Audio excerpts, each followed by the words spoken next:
Good morning guys. Today is Saturday. At ang aking agenda for today ay pupunta ako sa gym. So samahan niyo po ako. Punta tayo sa gym. Tingnan natin. So bali ang klaseng binook ko doon ay body combat saka body pump. So I will try to take a video later. Palain sana kayo ng Panginoon sa araw-araw na inyong gawain. God bless you guys. Bago naman ang gagawin natin ngayong araw na to, kailangan makapagkape man lang. So magkakape muna ako bago ako mag-ready papunta sa gym. Tara, kapit na tayo kasi anong oras na, pero it's late na. It's already 9:30 in the morning. So nagpakasawa ako kasi post-call ako kahapon. So ayun, talagang sinusulit ko yung tulog pag ganyan na day off kasi alam mo, ang hirap gumising every morning. Yeah. So ayan, maliwanag na nga.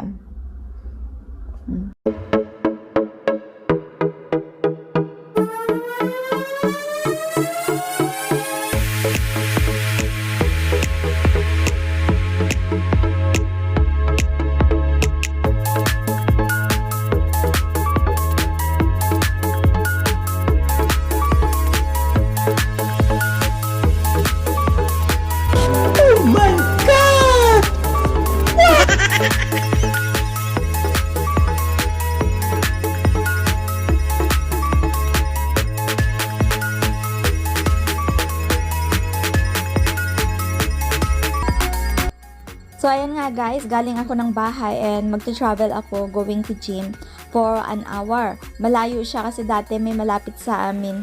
Pero dahil nga sa under renovation, kailangan kong mamili ng ibang lugar para man lang makapunta sa gym. At ito nga, nasa overpass ako at pababa sa kabila kasi nga dun yung bus stop. At bus stop na to ay didiretso dun sa Harbourfront kung saan MRT station, and then yung mag-MRT ako doon ng isa and then sasakay pa ako ulit. So, 3 sakay siya. Pero habang nagta-travel ako, itutur ko muna kayo. So, isa sa mga building na yan ay makikita nyo or papakita ko sa inyo kung saan ako nagtatrabaho. Madadaanan ko, malapit lang siya sa bahay. Kung kaya't ito, yung building na to, dyan ako nagtrabaho. Kung kaya't nadadaanan ko kasi dyan ako. At ito, didiretso yung bus na po. Oh no, hindi siya dumiretso. Kumaliwa siya, that means mali yung sinakyan ko. 197 yung sinakyan ko, dapat pala 97. Ayan, tuloy.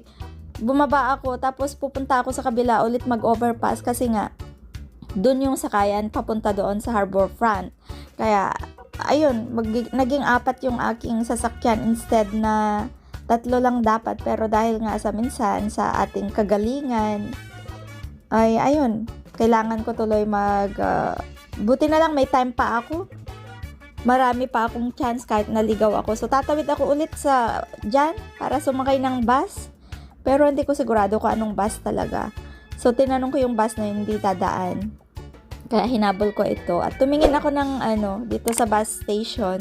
At alam nyo ba, may nakita akong bus na diretso na dun sa pupuntahan ko, which is okay pala pag naliligaw kasi nga nakadiscover ako ngayon. So, instead of 4, naging 2 sasakyan na lang. Kaya okay na lang din kahit pala naligaw ako or mali yung sinakyan ko. Kaya na-save ko din yung time. Pero siguro, malayo-layo pa din kasi nga bus. So, ayan yung mga building na to. At mag-travel muna tayo papunta sa Great World City.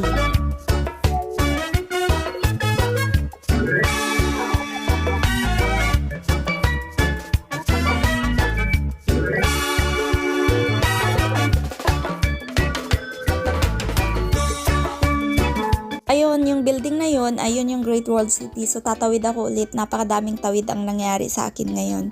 Pero okay lang yan. Think positive nga eh. Huwag tayong magalit. Bawal magalit. Kasi magkakasakit tayo sa puso. So, nandito na tayo ngayon sa Great World City. At magtutur naman tayo kung anong offer ng Great World City. So, mall siya. So, ganito po yung loob niya. Christmas na sa loob. Kaya kung gusto nyong pumunta, dumalaw lamang kayo. Para maiba naman. So, ganito nga siya. Ang dami ng mga decorations, ang dami na ring tao. Kaya so aakyat na ako ngayon dun sa 4th floor para sa aking session. So nandito na ako sa 4th floor at papakita ko sa inyo ang baba naman kung saan ako. At pupunta na ako ngayon, after dito, pag video ko ng baba, pupunta na ako ngayon sa gym. Kung kaya, tara na sa loob ng gym at ipapakita ko din sa inyo kahit mabilisan lang.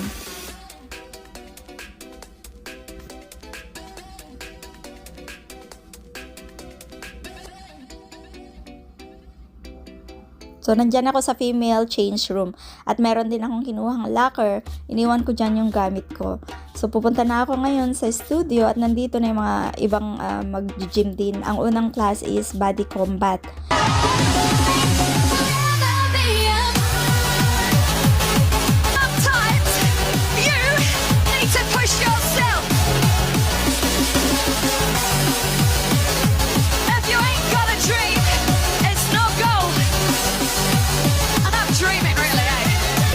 Feel good, people. 2 jabs. Right, left. That's right, come forward. Step into where you want to be. Lose your excuses. Show me your results. To make it right, if you're night is a fuck. Double, double.